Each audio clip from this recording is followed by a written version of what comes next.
Kripasanam Marian തിരുസന്നിധിയിൽ നടക്കുന്ന ശുശ്രൂഷകളെല്ലാം ഉടമ്പടി കേന്ദ്രീകൃതമാണ്. കൃപാസനം മരിയൻ ഉടമ്പടി ബൈബിൾ കേന്ദ്രീകൃതവുമാണ്. പരിശുദ്ധാമ്മ ആഹ്വാനം ചെയ്തത് അവൻ പറയുന്നത് പോലെ ചെയ്യുവിൻ എന്നാണ്. അതായത് ഈശോ പറയുന്നത് പോലെ ദൈവവചനം കേട്ടനുസരിച്ച് കൊള്ളാമെന്ന് വിശ്വാസികൾ പരിശുദ്ധ അമ്മയുടെ മാധ്യസ്ഥത്തിൽ ദൈവത്തോടാണ് ഇവിടെ ഉടമ്പടി ചെയ്യുന്നത്. ഉടമ്പടിയുടെ ആദ്യ കാലഘട്ടങ്ങളിൽ ജനങ്ങൾ ഉടമ്പടിയെ നോക്കിക്കണ്ടിരുന്നത് നിയോഗങ്ങൾ സാധിക്കുന്ന മാർഗമായിട്ടായിരുന്നു.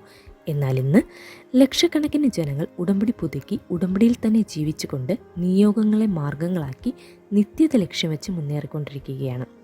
ഉടമ്പടിയെപ്പറ്റി അമ്മ മാതാവ് വെളിപ്പെടുത്തിയപ്പോൾ തന്നെ നൽകിയ ഒരു സന്ദേശമാണ് അനുതപിച്ചാൽ അനുഗ്രഹമെന്ന്. ഉടമ്പടി എടുക്കുന്ന ഓരോ വ്യക്തിക്കും ഒരു പത്രിക ലഭിക്കുകയും അതിൽ 6 നിയോഗങ്ങൾ എഴുതി നമുക്ക് അമ്മയുടെ തിരുസന്നിധിയിൽ സമർപ്പിക്കുവാനും സാധിക്കും.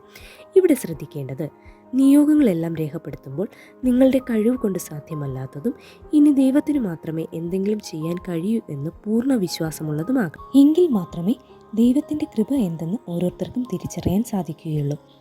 6 നിയോഗങ്ങൾ മരിയൻ ഉടമ്പടി ചെയ്യുന്നവർ സമർപ്പിക്കുമ്പോൾ അടുത്ത 90 ദിവസത്തേക്ക് ജീവിതത്തിൽ 6 നിബന്ധനകൾ കൂടെ പാലിക്കേണ്ടതായിട്ടുണ്ട്. 1.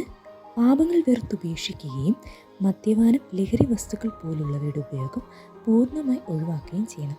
2. മറ്റുള്ളവരിൽ ക്രിസ്തുവിനെ കണ്ടുകൊണ്ട് ദൈവസ്നേഹത്താൽ നിറഞ്ഞ് കാരുണ്യ പ്രവൃത്തികൾ ചെയ്യണം. 3.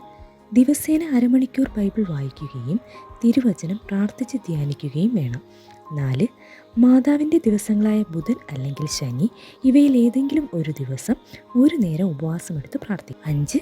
പ്രേക്ഷിത പ്രവർത്തനത്തിൻ്റെ ഭാഗമായി കൃപാസന പത്രം വാങ്ങി വിതരണം ചെയ്യണം. 6.